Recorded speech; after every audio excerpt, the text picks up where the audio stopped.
Killer Darshan and gang ಕ್ರೌರ್ಯಕ್ಕೆ ರೇಣುಕಾಸ್ವಾಮಿಯ ಆ 2 ಫೋಟೋಗಳು ಸಾಕ್ಷಿಯಾಗಿದೆ.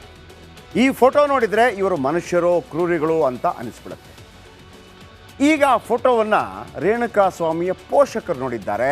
ಅವರ ಆಕ್ರಂದನ ಹೇಗಿದೆ ಬನ್ನಿ ನೋಡೋಣ.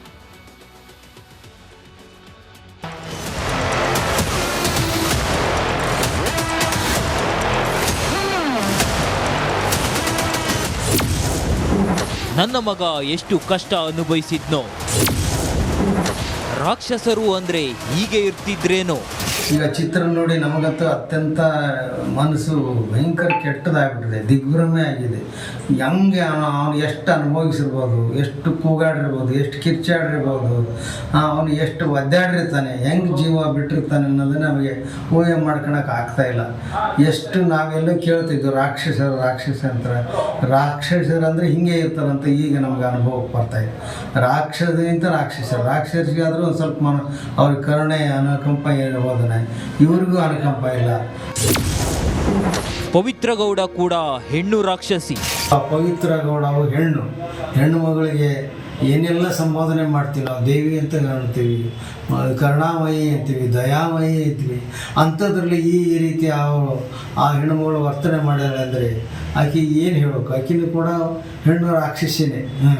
ಇದೊಂದು ಮಾಡಬೇಕಾಯಿತು. ಆದರೆ ನಮಗಂತೂ ಇದು ತಡ್ಕೊಳ್ಳಾರ್ದಷ್ಟು ನಮಗೆ ನೋವಾಗಿದೆ. ನನ್ನ ಮಗನನ್ನ ಬೆತ್ತಲೆ ಮಾಡಿ ಹೊಡೆದಿದ್ದಾರೆ. ಕೊಲೆ ಆರೋಪಿಗಳಿಗೆ ಟಾರ್ಚರ್ ಶಿಕ್ಷೆ ಕೊಡಿ. ಕೈಗಳು ಕಳ್ಕೊಂಡಿದ್ದಾನೆ, ಕೈ ಮುಗಿದಾನೆ, ಕಾಲು ಮುಗಿಯಕ್ಕೆ ಹೋಗಿದ್ದಾನೆ ಅಂತ ಕಾಣುತ್ತೆ. ಎಲ್ಲ ಅಂಗಲಾಚಿ ಬೇಡ್ಕೊಂಡಿದ್ದಾನೆ. ಅವನಿಗೆ ಬರೆ ಬತ್ಲ ಮಾಡಿದ್ದಾರೆ, ಬಟ್ಟೆ ತೆಗೆದಿದ್ದಾರೆ, ಕರೆಂಟ್ ಶಾಕ್ ಕೊಟ್ಟಿದ್ದಾರೆ. ಒಂದು ನಮೂನೆ ಹಿಂಸೆ ಅಲ್ಲ. ಯಾವುದೇ ಫಿಲ್ಮ್ನಲ್ಲಿ ಈ ರೀತಿ ಹಿಂಸೆ ನಾವು ಕೇಳಿರೋಕ್ಕಿಲ್ಲ, ನೋಡಿರೋಕ್ಕಿಲ್ಲ. ಅಂತ ಆ ನಮೂನೆ ಶಿಕ್ಷೆ ಕೊಟ್ಟೋದಲ್ಲ. ಅದಕ್ಕಾಗಿ ನಾನು ನ್ಯಾಯ ಎಲ್ಲ ಬೇಡೋದಾಗ್ತದೆ. ಅವ್ರಿಗೆ ಯಾವ ರೀತಿ ಶಿಕ್ಷೆ ಕೊಟ್ಟರು, ಅವ್ರು ನಮ್ಗೆ ಹಿಂಸೆ ಮಾಡಿದ್ದಾರೆ, ಅದೇ ರೀತಿ ಹಿಂಸೆಯಿಂದಲೇ ಅವ್ರಿಗೆ ಶಿಕ್ಷೆ ಆಗಬೇಕು. ಪರಿಪರಿಯಾಗಿ ಬೇಡಿಕೊಂಡ್ರು ಬಿಟ್ಟಿಲ್ಲ. ಫೋಟೋ ವೈರಲ್ ಆಗಿರೋದು ನಾನು ಇವತ್ತಿಂದು ನೋಡಿಲ್ಲ. ಯಾಕಂದರೆ ನನ್ನ ಮಗಳು ತೋರಿಸಿದ್ರು, ನನಗೆ ನೋಡೋಕ್ಕಾಗಲಿಲ್ಲ. ಅದು ನಾನು ನೋಡೋಷ್ಟು ತಾಳ್ಮೆನೂ ಇಲ್ಲ. ಅಷ್ಟು ಪರಿಪರಿಯಾಗಿ ಬೇಡ್ಕೊಂಡ್ರು ಬಿಟ್ಟಿಲ್ವಲ್ಲ, ಅದೇ ನಮಗಂತೂ ಮನುಷ್ಯ ಏನು. ಪವಿತ್ರ ಗೌಡಗೂ ದೇವರು ಶಿಕ್ಷೆ ಕೊಡ್ತಾನೆ. ಅವಳು ಹೇಳಿ ಸಾಯಿಸಿದಾಳೆ ಅಂದಮೇಲೆ ಅವಳಿಗೂ ಶಿಕ್ಷೆ ಕೊಡಬೇಕು. ಇಲ್ಲ ಅವಳಿಗೂ ಗೊತ್ತಾಗುತ್ತೆ, ನಾಳೆ ಅವಳಿಗೂ ಇದೆ, ಅವಳಿಗೂ ನಾಳೆ ಆ ದೇವರ ಅವಳಿಗೂ ಒಂದು ಶಿಕ್ಷೆ ಕೊಟ್ಟೆ ಕೊಡಲ್ಲ. ನನ್ನ ಮಗನಿಗೆ ಯಾವ ರೀತಿ ಸಾಯಿಸಿದಾಳೆ ಆಕೆಗೂ ನಾಳೆ ಅದೇ ಪರಿಸ್ಥಿತಿ ಬರುತ್ತೆ.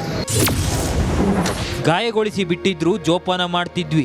ಅವ್ರು ಹೊಡೆದು ಬಿಟ್ಟು ಎಷ್ಟೇ ಅವ್ನು ಯಾವ ಸ್ಟೇಜಲ್ಲಿ ಇದ್ದ, ಈಗ ಅರ್ಧ ಇದನ್ ಮಾಡಿದ್ರಲ್ಲ ಅದೇ ಸ್ಟೇಜಲ್ಲೇ ಕಳ್ಸಿದ್ರು ಕೂಡ. ಯಾಕಂದ್ರೆ ಈಗ 98 ಅಜ್ಜಿದು ಸೇವೆ ಮಾಡ್ತಿದೀವಿ ಅಂದ್ರೆ ಸ್ವಂತ ನಮ್ಮ ಅಣ್ಣನ್ ಮಾಡದೇ ಇರ್ತಿದ್ವ, ಅಪ್ಪ ಅಮ್ಮ ಸ್ವಂತ ಮಗನ್ ಸೇವೆ ಮಾಡದೇ ಇರ್ತಿದ್ರ. ಅಟ್ಲೀಸ್ಟ್ ಜೀವ ಇದ್ಯಾರು ಅನ್ಕೊಂಡು ಅವನನ್ನ ಹೆಂಗೋ ನಾವು ನೋಡ್ಕೊಂಡು ಇರ್ತಿದ್ವಿ. ಅದನ್ ಬಿಟ್ಟಿರಿ ಇವತ್ತು ಜೀವ ತೆಗೆದು ಒಂದ್ ಇಡೀ ಮಂತನನ್ನೇ ಹಾಳು ಮಾಡಿದ್ರಲ್ಲ ಸರ್ ಅಂತ.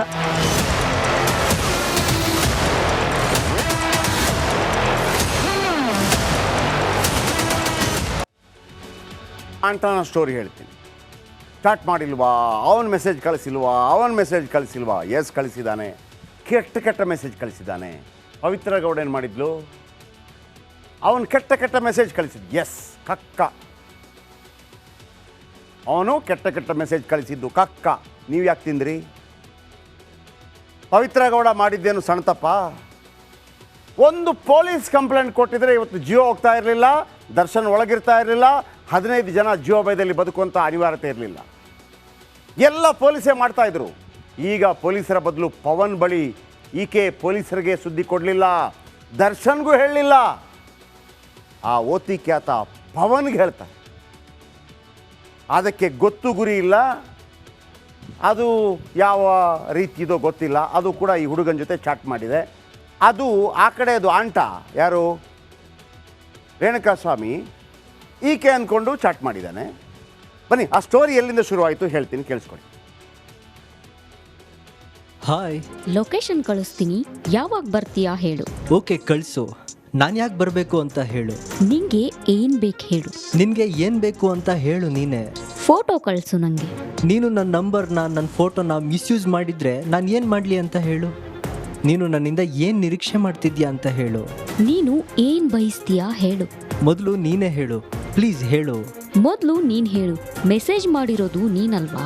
ಹಾಗಾದರೆ ಮೆಸೇಜ್ ಮಾಡಬಾರ್ದಾ ಹೇಳು. ನಿನ್ನಿಷ್ಟ. ನಿನಗೆ ನನ್ನ ಫ್ರೆಂಡ್ಶಿಪ್ ಬೇಕೋ ಬೇಡವೋ ಅಂತ ಹೇಳು. ನೋಡ್ತೀಯಾ ಹೇಳು, ಕಳಿಸ್ಲಾ ಅಂತ ಹೇಳು ಪ್ಲೀಸ್. ನೀನು ತುಂಬ ಕ್ಯೂಟ್ ಆಗಿದೆಯಾ, ಹಾಟ್ ಆಗಿದೆಯಾ, ಆಗಿದೆಯಾ? ಏನು? ನನ್ನ ನೋಡ್ತೀಯಾ ಹೇಳು, ಕಳಿಸ್ಲಾ? ಇಲ್ಲ, ಡೈರೆಕ್ಟ್ ಆಗಿ ಬಂದಾಗ.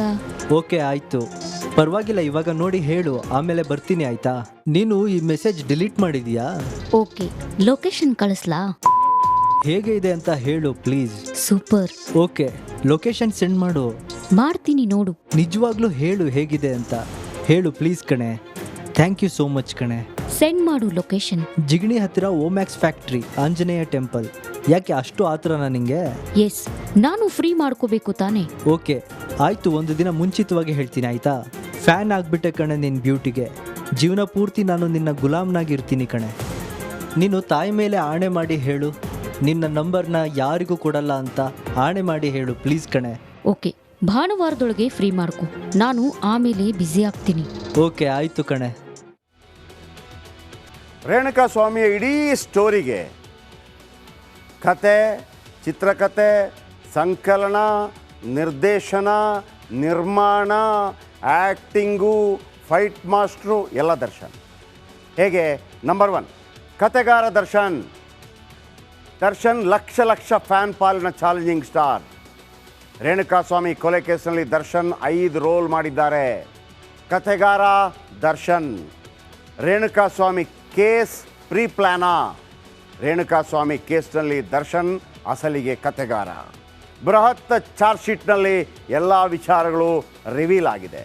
ಪವಿತ್ರ ಹೇಳಿದ ಚಾಡಿ ಕೇಳಿ ಕೆರಳಿ ಕೆಂಡವಾಗ್ತಾರೆ ದರ್ಶನ್.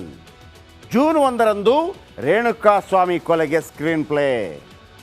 ಹತ್ಯೆ ಆಗಿದ್ದು 9ನೇ ತಾರೀಕು. 1ನೇ ತಾರೀಕು ಸ್ಕ್ರೀನ್ ಪ್ಲೇ ರೆಡಿ ಮಾಡ್ತಾರೆ. ಕೊಲೆಗೆ 1 ವಾರ ಮುಂಚೆ ರಘುಗೆ ಖುದ್ದು ದರ್ಶನ್ ಕರೆ ಮಾಡ್ತಾರೆ. ದರ್ಶನ್ ಕಟ್ಟಾಜ್ಞೆಯಂತೆ ಕಿಡ್ನ್ಯಾಪ್ ಮಾಡ್ತಾನೆ Raghu. Number 2 stunt master Darshan. Renuka ಮೇಲೆ ದರ್ಶನ್ ಮಾರಣಾಂತಿಕ ಹಲ್ಲೆ ಮಾಡ್ತಾರೆ. ಜೂನ್ 8 ರಾತ್ರಿ ಶೆಡ್ನಲ್ಲಿ ಭೀಕರ ಸನ್ನಿವೇಶ ಸೃಷ್ಟಿಯಾಗತ್ತೆ. ಪಟ್ಟಣಗೆರೆ ಪಾಪಿ ಲೋಕದ ರಾಜನಾಗಿದ್ದರು ದರ್ಶನ್. ದಂಡು ಕಟ್ಟಿ ದಾಳಿ ಮಾಡುವ ದಂಡನಾಯಕನಾಗಿದ್ದರು ದರ್ಶನ್. ಒಂಟಿ ಜೀವ ರೇಣುಕಾ ಮೇಲೆ ದೈತ್ಯರ ದಂಡು ದಾಳಿ ಮಾಡಿತ್ತು. ಆನೆಯ ಪಾದದಡಿ ಸಿಲುಕಿದ ಇರುವೆ ಅಂತಾಗಿದ್ದರು ರೇಣುಕಾ ಸ್ವಾಮಿ. Villain Darshan, devil Darshan. ಶವ ಸಾಗಿಸೋದಕ್ಕೆ ಸೂಚನೆ ಕೊಟ್ಟಿದ್ದೆ ದರ್ಶನ್. ದಾಳಿ ಮಾಡಿದ ಬಳಿಕ ವಿಲನ್ ರೀತಿ ಚಿಂತನೆ ಮಾಡಿದ್ರು ಬಾಸ್. ಕೈ ಮುಗಿದ್ರು ಬಿಡದೆ ಬಡಿದು ಬಡಿದು ಸಾಯಿಸಿದ್ದ ಗ್ಯಾಂಗ್. ಬಾಡಿ ಎಲ್ಲಾದರೂ ಬಿಸಾಕಿ ಅಂತ ಸೂಚನೆ ಕೊಟ್ಟವರೇ ದರ್ಶನ್. ಇದೀಗ ಪ್ರೊಡ್ಯೂಸರ್ ದರ್ಶನ್. ಹಣ ಕೊಟ್ಟು ಪ್ರಕರಣ ಮುಚ್ಚಿ ಹಾಕೋ ಪ್ರಯತ್ನ ಮಾಡಲಾಯ್ತಾ? ಗ್ಯಾಂಗ್ಗೆ ಕಾಸು ಪೂರೈಸುವ ನಿರ್ಮಾಪಕ ದರ್ಶನ್. ಶವ ಸಾಗಿಸುವ ವ್ಯಕ್ತಿಗಳಿಗೆ 30 ಲಕ್ಷ ನೀಡಿದ್ದೇನೆ ಅಂತ ಸ್ವತಃ ದರ್ಶನ್ ಹೇಳಿದ್ದಾರೆ. ಪೊಲೀಸರ ಮುಂದೆ ಕೂಡ ಒಪ್ಪಿಕೊಂಡಿದ್ದಾರೆ Darshan. A15 Karthik, A16 Keshava, A17 ನಿಖಿಲ್ಗೆ ಹಣ ಕೊಟ್ಟಿದ್ದು ಇದೇ ನಿರ್ಮಾಪಕ ದರ್ಶನ್. ಹಣ ನೀಡಿ ಶವ ವಿಲೇವಾರಿ ಮಾಡಿ ಸಾಕ್ಷ್ಯನಾಶ ಯತ್ನ ಮಾಡಿದ್ದು ಇದೇ ದರ್ಶನ್. ಕೊನೆಗೆ ಪೊಲೀಸರ ಮುಂದೆ ಶರಣಾಗಿದ್ದರು 3 ಜನ. ಇದೀಗ ಡೈರೆಕ್ಟರ್ ದರ್ಶನ್ ಕತೆ ಹೇಳ್ತೀನಿ. ಕೊಲೆ ಕೇಸ್ ಎಂಬ ಚಿತ್ರದ ಸೂತ್ರಧಾರ ದರ್ಶನ್. ಭೀಕರ ರಿಯಲ್ ಸಿನಿಮಾದ ಅಸಲಿ ಸೂತ್ರಧಾರಿ ದರ್ಶನ್. ಅಲ್ಲಿಗೆ ಕಥೆ, ಚಿತ್ರಕಥೆ, ಸಂಕಲನ, ನಿರ್ದೇಶನ, ನಿರ್ಮಾಣ, ಆ್ಯಕ್ಟಿಂಗು ಮತ್ತು ಫೈಟ್ ಮಾಸ್ಟರು ಎಲ್ಲವೂ ಕೂಡ ಒನ್ ಆ್ಯಂಡ್ ಓನ್ಲಿ ದರ್ಶನ್.